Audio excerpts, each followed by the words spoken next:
Sebastian. And I'm Evie. And today we present you the Vienna Travel Guide. So the travel guide is going to be set into different parts, with the first part being where to stay, the second part being the logistics and transportation, part 3 is going to focus on must-see and places to visit, and part 4 is about the most important part of any trip, which is food. Okay, so let's start with the part 1, where to stay. So the Austrian capital is divided into 23 districts with own names and numbers. And the most important district is Innere Stadt, which is inner district, which of course covers the historical center. And it comes as no surprise that it's the most expensive one. However, it's not worth focusing on the District 1 because it is also possible to find great accommodation in District 2, which is Leopoldstadt, and in District 3, which is Landstrasse. We found a great accommodation in District 2 and it was in the Prater area.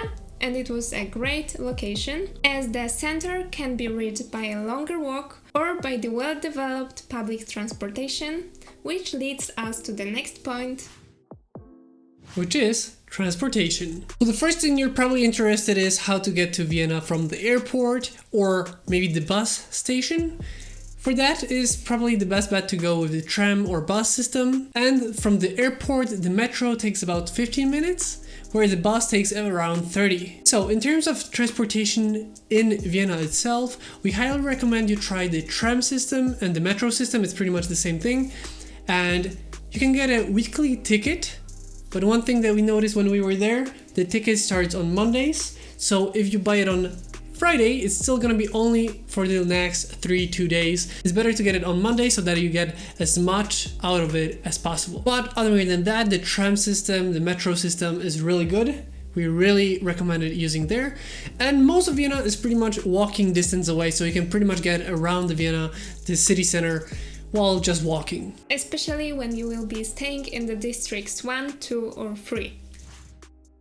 So now let's move to the main part, which is places to visit. So we divided the plan into the days, how we did it, but of course this is only the recommendation. So the first day, of course, you can focus on the city center. You can just go and explore the city center just to take a look around on the city. It's worth visiting Ankeruhr Clock. It's iconic historical clock, which at noon, 12 AM, plays music, and also the statues which are related to the Vienna history are just moving around. And close to the clock and in the middle of Vienna, you'll find the Stephansplatz and the Stephans Cathedral, which we highly recommend you see, since it's going to be everything pretty much close to each other, and it's one of the main things in Vienna that people go to see. In the Stephansdom, or in other words the cathedral, you can actually visit the north and south towers, and each of them is about €6 to get to the top of them, which are a really nice viewpoint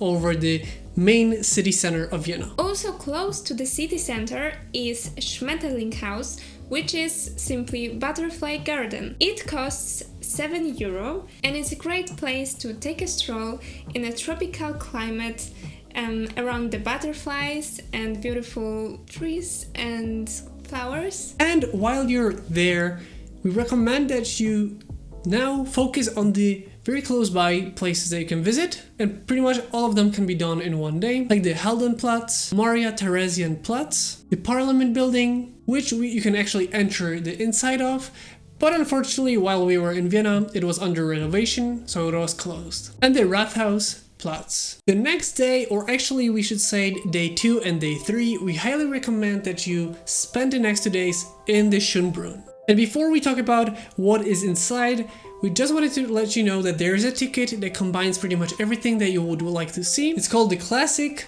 Pass Plus, which includes everything that we're gonna mention in a second. The first thing you're probably gonna visit from the pass and in the Schönbrunn is the Schönbrunn Palace. The Schönbrunn Palace was once a summer residence of the Australian imperial family. It is pretty much a journey through how this palace used to look like, with many renovations and rooms looking just the way they did in those times. Pretty much like a time capsule to the times of Imperial Habsburg dynasty. So after after touring the palace, we highly recommend you to take a stroll through the gardens. The Baroque complex at Schönbrunn includes gardens, the Palm House, the Gloriette, the Maze, and of course the famous zoo. So there are multiple gardens around the Schönbrunn. Some of the more known are the Privy Garden or the Orangery Garden. There's also many huge, beautiful water fountains all around the park. There's also the Maze Garden with 3 different types of mazes. The Gloriette, which is a really nice viewpoint overlooking the whole Schönbrunn. And a part of these beautiful gardens, there is the Schonbrunn Zoo.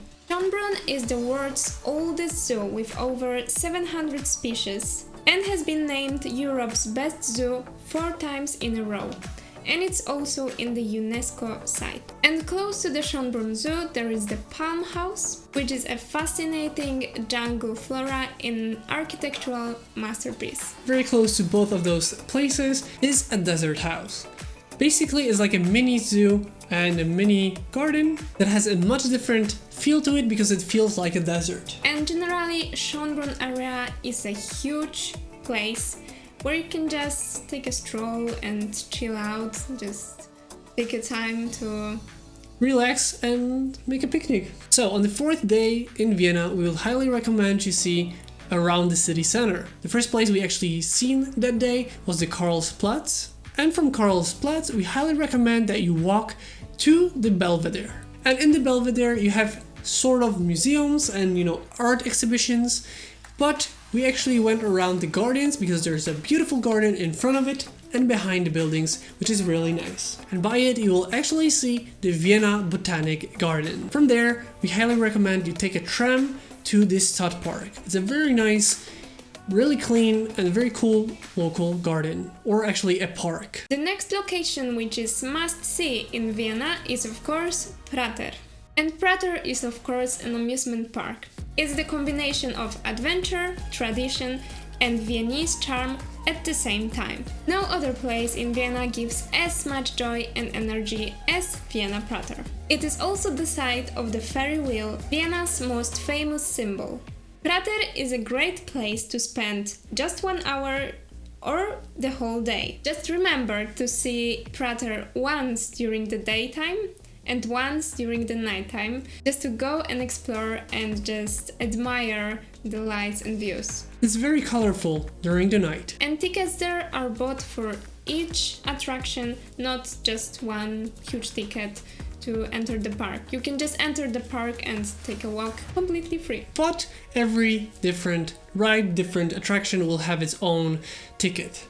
And it's usually about €5. So day 5, we highly recommend you see the Haus Des Meeres, which basically is an aquarium that is built inside of an old World War II defensive fortification, or in other words, a defensive flag tower. The ticket is around €20. The aquarium itself is around 7 stories high, and on the very top there's actually a restaurant and a nice beautiful viewpoint overlooking the whole city, way above any other buildings. In the aquarium, apart fishes and sharks, there is also a home to fluffy lemurs, and also visitors can approach the adorable monkeys at the arm's length in the so-called Land of Madagascar. You will also find a kingdom of mangroves and a giant tortoise. And on the first floor, you can walk through the 10 meters long Atlantic Tunnel. So it's generally aquarium, but it's also like a tropical house and Madagascar house. So there's a small part of a zoo and a huge aquarium. And on the day 6, we highly recommend you see what is pretty much like a new city across the Danube. And while there's not only the new city, which really looks very cool, very futuristic, and it pretty much reminds us of places that are across the ocean like America, more importantly there is one huge tower and a very beautiful park by it, the Donauturm. Unfortunately for us, it was closed on the day that we got there. So just remember that Monday, Tuesday and Wednesday is usually closed. Just check the times on the Google, like we didn't, just to make sure that it's open. The most important part of any trip is food. So let's start with the traditional Viennese cuisine. So firstly, desserts. So you must try Sacher's cake or Sacher's. We are not sure about the pronunciation. But the Sacher's cake was created in Vienna, and Sacher created a dessert consisted of chocolate cake layered with apricot jam, and the whole thing is covered with a chocolate. It's a must try in Vienna. Another thing that you have to try is the Apfelstrudel. It is basically filled with dried apples and raisins. It tastes best when it's warm, served with vanilla sauce, whipped cream or ice cream. And apart from desserts, you have to try Wiener Schnitzel. It's a much larger surface area compared to like a normal traditional schnitzel. And we highly recommend you visit the Schnitzel Landmann, which we got there by accident a little bit, but it was perfect. The price, the size, the taste, everything was perfect. And a very good value for money.